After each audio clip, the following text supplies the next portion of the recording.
If you're here for the mission, you heard Father Kiter rattle off a really kind of a neat way of looking at those 12 sons of Jacob. And, you know, the story goes that Jacob had 12 sons, but he had them with 4 different wives. They hated each other, and they threw their youngest one into a cistern. What a wonderful family they come from, huh? They get along so well. This group of 12 sons are the ones who created the 12 tribes of Israel. And during the period of the Judges, which came after these times of the patriarchs, the Judges their effort was to try to bring some kind of unity in this disparate group of tribes who had started off as 12 brothers who hated each other.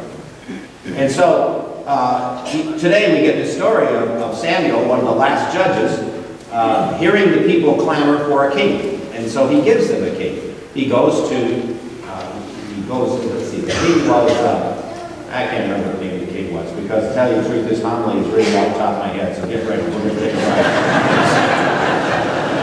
So he got a king, and that king washed out. He was an idiot, he also was insane and all that sort of stuff. So anyway, he gets dethroned.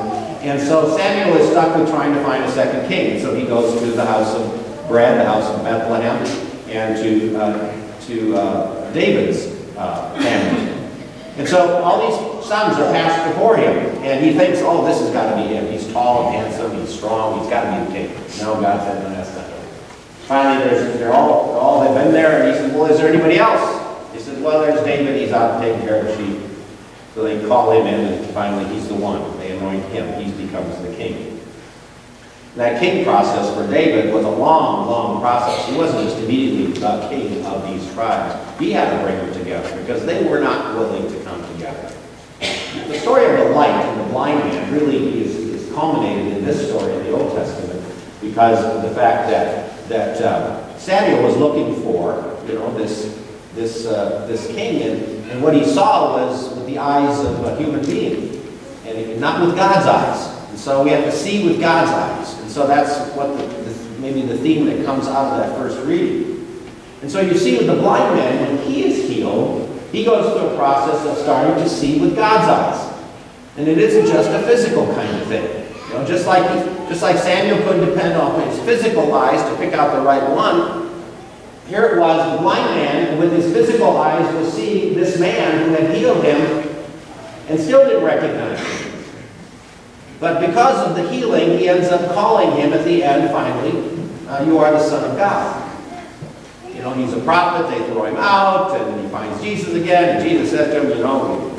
So this whole thing about the blind man coming to faith, even though his eyes were healed to see physically, the real healing was what took place inside when he was able to see clearly with the eyes of faith who Jesus really was. Well, tell me who he is, and I will worship him. I am he standing before you. And he worships him. So, our blindness then has to be confronted also. At times we have blind spots too. We don't see things clearly. Sometimes it's important for us to be woke up by experiences in our lives that kind of shake us up a little bit and make us look a little more deeply as to where God is at in our lives. Sometimes that's sickness. Sickness is one of those things that can shake us up, just like that blind guy. You know, sickness can get us to wake up and maybe depend on God. There's wonderful stories about conversion. I love the story about the gentleman who was the writer of the song, Amazing Grace. He was a young boy raised by his mom, taught the Bible a little bit, went to church. But then his mom died and he got sick and he had to go live with his dad, who was a shipman. He was a pilot of a ship. And so he rode with him, and what was the cargo? Maybe 200 or 300 slaves packed into the hold of that ship. And so he became so tainted by the evil of doing that slave trade that he became himself so evil and so mean and everything. No people would be afraid of him. Well, one time there was a threatened shipwreck. All the people were going to be killed, and he was going to be killed because of this terrible storm. And something came back to him in his head. Something of what his mother had taught him when he was a little child. And for one of the first times in his life, he turned to God and he asked God for something. He spoke to God.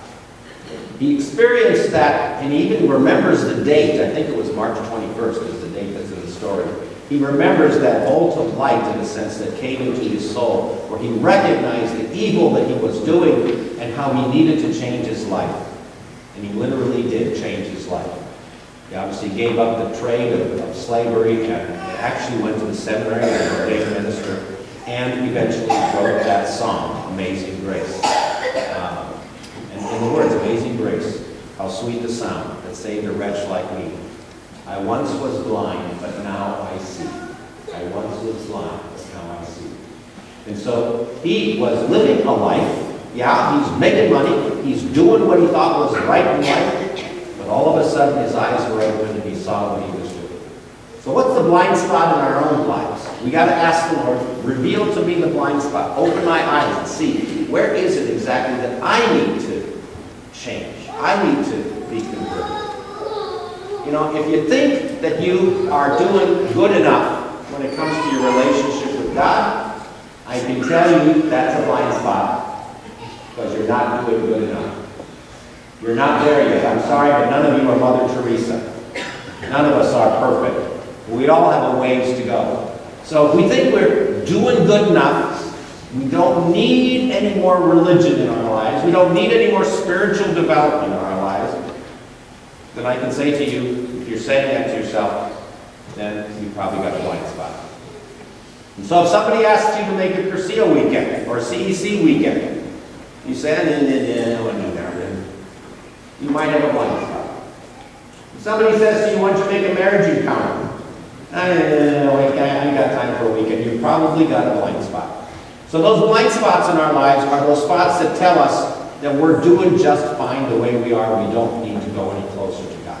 Because my goodness, if I did, what would he ask me to do? He might ask me to do something really difficult. It's not the way God works. If he's going to ask me to do something difficult, he gives you the power underneath it all. He's not going to ask you something out of the clear blue that makes your life difficult things to do.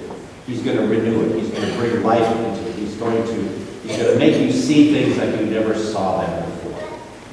I thirst for those things in my own life. I want to know more deeply how to become closer to the Lord.